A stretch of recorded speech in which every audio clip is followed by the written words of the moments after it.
Hello! Samahan nyo ako ngayon, mag-unbox tayo ng ating dumating na 45 days chicken day old na ating order online.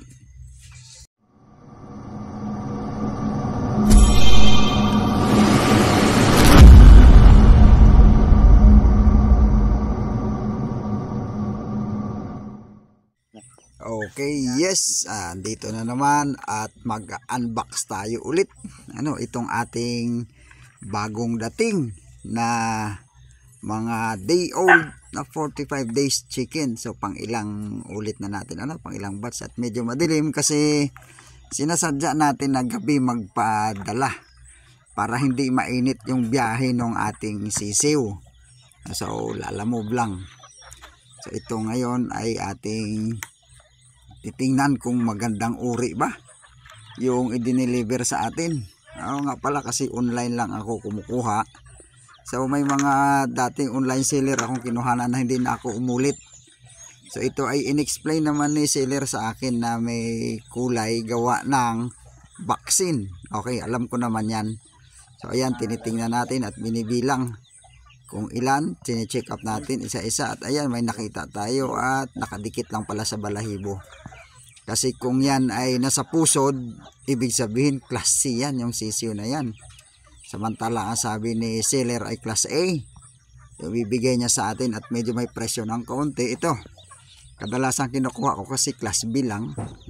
Ang kaibahan lang naman ay medyo maliit ang class B sa class A. Pero naubusan tayo ng class B at okay naman talaga ang class A. Yan, binibilang natin at hindi ko pa rin naranasan. Ayan, medyo may nakita tayo. Tinitingnan natin, maganda naman yung puwet. Sulad sabi ko, hindi ko pa naranasan simula nung nagpapadeliver ako ng sisiw na kulang. Believe naman ako sa mga seller na ito na hindi naman talaga nagpapadala ng kulang. Kadalasan may labis pa. Depende kung gaano karami. Nagpa-deliver ako ng 50 pieces, may labis na 5. Ito ngayon ay titingnan ko kung ilan ang labis nito. Binibilang pa natin. Yan. Ay, mukhang may labis nga. Yan ang mga beddings nila nilalagay. Ginupit-gupit na papel. Which is maganda naman at hindi malamig sa sisiw. Ayun, may labis. Labis na naman ang binigay sa atin. So yun, yung mga naranasan lang natin na wala namang kulang. Although may mga nakakahalo na medyo matamlay. Hindi naman natin alam, baka sa biyahe o ano man ang dahilan, pero yung bilang ay tama naman. Okay. Pero may mga karanasan talaga tayo na siyempre expectation versus reality, may dumadating na pangit. So pagka ganon yung seller, hindi na ako umuulit kumukuha. So ayan, nakaprepare na kaagad yung kanilang inumin, nilagay na natin. Yung kanilang ilaw ngayon ay palitan natin ng dilaw yan. Nawalan lang ako ng warm white, kaya ito daylight ang nilagay ko, maputi. Ang mahalaga, sila ay makakakita at makakatuka kaagad, makakainom kaagad. Pero papalitan natin yan ng warm white, yung medyo madilaw-dilaw para hindi sila lalamigin. Medyo mainit-init kasi yon, yung warm white. So ayan, umiinom-inom sila. Yung may kulay, pinaliwanag naman at naintindihan naman natin. At tingnan natin, medyo masikip. Okay lang yan sa mga unang araw, pero 1 week kailangan ay mahati na natin ito. Malipat na natin. So ayan, may kulay ang kanilang iniinom, may vitamins sa kaagad, ready yan.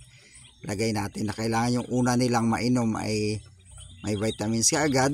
At yung brand ay saka ko nasasabihin, commercial lang naman yan yung vitamins na ginagamit natin. Mabibili yan sa mga poultry supply. Kahit saan ay may mabili naman yan. Common lang naman. At ayan, may bedding sa yun. Ilalagyan natin ng papel para hindi lamigin. Hindi pasukin ng lamig. Pero kailangan lang talaga araw-araw ang palit.